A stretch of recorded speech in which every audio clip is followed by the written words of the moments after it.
Hello, this is a tutorial for using Rebrickable parts list. Much like a set list, a part list is a way to organize the individual LEGO pieces.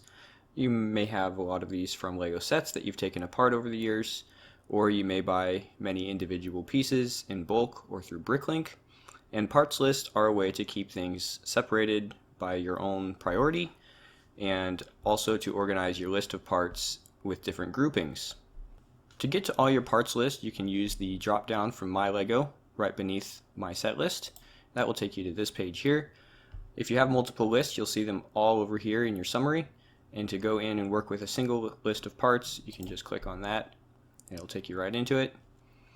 And from here, this is where you can add, remove, and really work with an individual list of parts at this level. Of course, all of your parts in your lists and your sets will show up in your Total Parts tab. This will take into account everything that you have in every set list and every part list that you have set up on your account. So just working with parts list, there's lots of ways to visualize what you have. One of the most helpful is actually having the thumbnail image to get an idea visually of the part itself and the color. And then below each image there's a little bit of information with the quantity and the part number itself. Below that, many parts also have a price estimate. That can be helpful if you want to get a quick idea of which pieces you have that may be worth more, or that are maybe more common and not worth as much. Besides price and color, you can organize things by part, and that will group certain parts together, and even quantity. Parts that you have a lot of will show up first. To add and remove parts, it's very similar functionality to the set list. Over here on the right we have the add part option. This will pull a pop-up ready to go. You can check to keep it open if you're working with multiple parts, and it is helpful to know part numbers off the top of your head, or to just have the part in hand so that you can look inside and try to find it. Type in the part number. You'll see a lot of options that are close match. Select the color that you want to add. We'll do old light gray, and the quantity. Add that part. It will populate into your list. As it's default sorted by color, I'm going to go down and look in the light grays, and there it is. Light gray 2x4. So adding parts one by one is a good way to do the exact parts that you have if they're not already organized or grouped together. But there are definitely faster ways to build out a parts list. You can add the parts from a LEGO set into a list. We'll go ahead and create a new one to show how this is done. And we will add in the parts from Cafe Corner.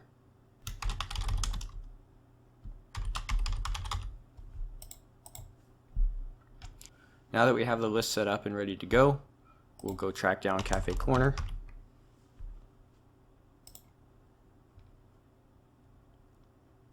And we can scroll down to where it says Actions and Add Sets Parts to List. We'll choose a list, Cafe Corner. And we can choose to exclude minifig pieces and spare pieces if we just want to focus on the normal parts in the set.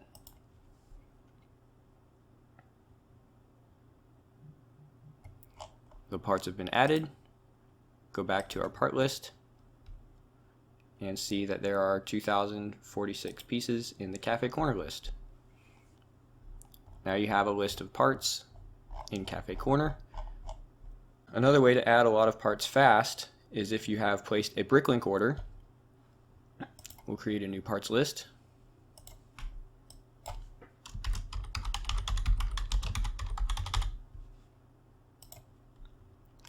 For this method, we'll use the other side, import delete parts pop-up. There's a lot of options here. We'll look at this one in a minute from your disk. For now, we'll go down here to the import from website, and between these two options we'll look at the Bricklink order. This will log you into your Bricklink account.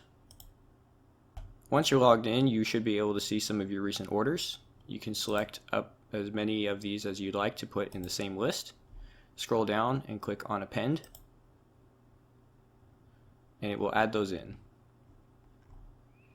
Some of these might have errors that you'll want to go through and fix based on how things translate between Bricklink and Rebrickable.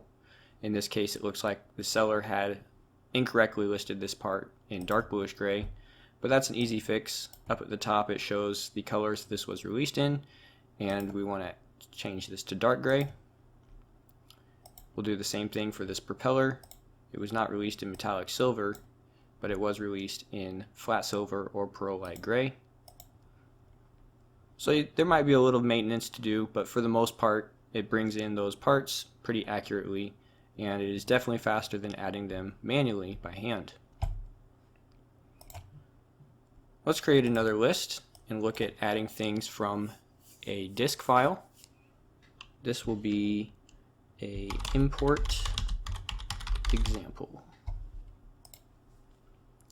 Now in this list we'll use our import again, and if we want to import kind of a custom file that we do have ready to go, you can look at doing something with a text file like this, comma separated values. As long as you have a header that tells Rebrickable where your information is located, the engine should be able to pull this in.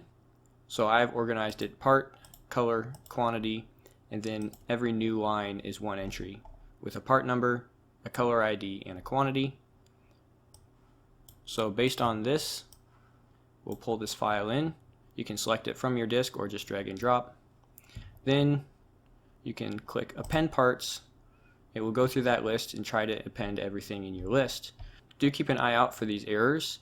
In this case we have the 2537 boat mast section. I didn't tell Rebrickable which type I had, so it's been disabled. In order to fix this, I'm going to search for this part by itself, 2537, and it looks like everything else came in just fine. We'll go ahead and go to the add part, 2537, and here we can see there are two options for this mast section. So we'll go with A in black,